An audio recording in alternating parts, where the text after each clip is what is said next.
01net TV au salon de l'automobile de Francfort et on attaque fort cette édition puisque vous le savez, nous devons trouver la voiture connectée de l'année et on commence par le stand BMW où regardez, le constructeur a carrément aménagé une piste où les clients potentiels peuvent essayer les véhicules, mais nous on va s'intéresser surtout à ce qui se passe un petit peu plus loin sur le stand, à savoir la BMW Série 7, l'une des prétendantes au titre de la meilleure voiture connectée. À l'intérieur, cette BMW Série 7, donc un 730D, est assez impressionnante. On a véritablement une finition très soignée et puis forcément, l'aspect technologique est au rendez-vous. On le voit bien ici, la console de bord est à la fois épurée, mais il y a quand même beaucoup de boutons pour faciliter l'accès rapide à différentes fonctions. On retrouve notamment à côté du sélecteur de vitesse cette fameuse molette qu'on connaît déjà chez BMW qui permet d'accéder à tous les services connectés, mais aussi aux fonctionnalités de reconnaissance d'écriture pour la partie GPS. On écrit les lettres et elle s'affiche directement à l'écran. Alors tout ça, c'était déjà connu. L'interface de cette BMW Série 7 en fait, est mise à jour.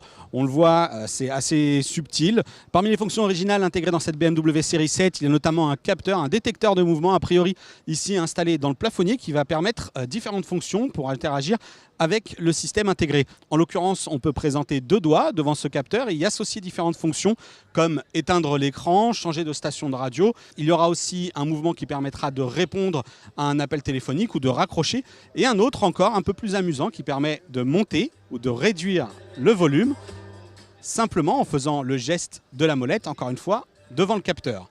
De la technologie jusque dans la clé qui sert à piloter la BMW. Regardez, j'ai à côté de moi la fameuse Display Key, une clé de contact en fait avec un écran tactile intégré. Alors elle est ici sous un présentoir en verre, mais on peut accéder à ces fonctions via en fait ce grand écran tactile avec toutes les fonctionnalités donc, que va proposer la télécommande Display Key.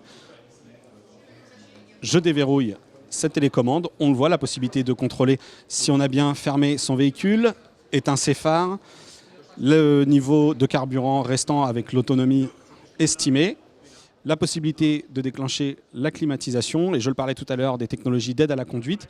Ici, en l'occurrence, la fonctionnalité de Remote Parking, l'aide au stationnement. Lorsque je ne serai pas dans le véhicule, la place est trop petite, et bien je peux demander à ma BMW de se garer toute seule.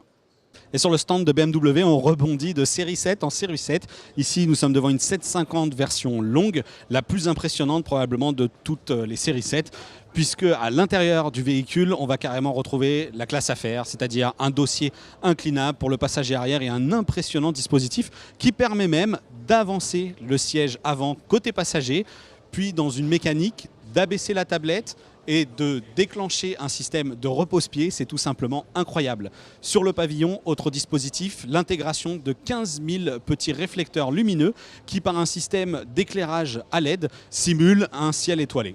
À l'arrière, toujours, les passagers profiteront de sièges massants avec différentes zones et la possibilité de piloter tout l'univers multimédia du véhicule. On a ici deux grands écrans fixés aux appuis-têtes. On va retrouver une interface finalement assez proche de ce qu'on a en fait à l'avant du véhicule. Et ici, sous la coudoir, je retrouve une télécommande qui permet donc justement de piloter un peu toutes les fonctions multimédia, d'accéder aux fonctions de navigation si jamais je veux proposer un itinéraire au conducteur ou évidemment la fonction qui permettra d'écouter ces musiques qui sont stockées sur une clé USB. Le contrôle de la climatisation se passe depuis une petite tablette tactile, a priori entre 7 et 8 pouces. Nous l'avons rapidement essayé, c'est très réactif, très intuitif. En fait, il s'agit d'une tablette Android qu'on pourra enlever. Ici, pour les raisons du salon, elles sont complètement fixes, mais c'est déjà très impressionnant comme dispositif. Toujours dans les technologies d'aide à la conduite, on va retrouver sur cette série 7 des feux à éclairage laser à partir de 70 km/h, mais aussi l'utilisation des deux caméras qui sont intégrées au sommet du pare-brise pour une analyse en temps réel de la route. Cette fonction, eh bien, elle s'appelle Active Comfort Drive. Les caméras scannent le reflet, analysent si jamais vous arrivez sur un ralentisseur ou un trou, eh bien, la suspension va automatiquement s'adapter pour qu'à l'intérieur, vous ne ressentiez absolument rien. Et on termine les présentations de cette série 7 avec une dernière déclinaison, la 740 LE, qui est en fait le modèle hybride électrique, autonomie annoncée en tout électrique 40 km, mais ce modèle pourra évidemment profiter de toutes les technologies d'aide à la conduite et d'infotainment qu'on vous a présentées. On en oublie même sans doute. On pourra par exemple parler de la détection d'angle mort, de la caméra thermique, qui seront des options accessibles sur ces véhicules. C'est sûr, cette série 7 fait office de véritable vitrine technologique, mais sera-t-elle la gagnante du Grand Prix de la voiture connectée sur 01net ?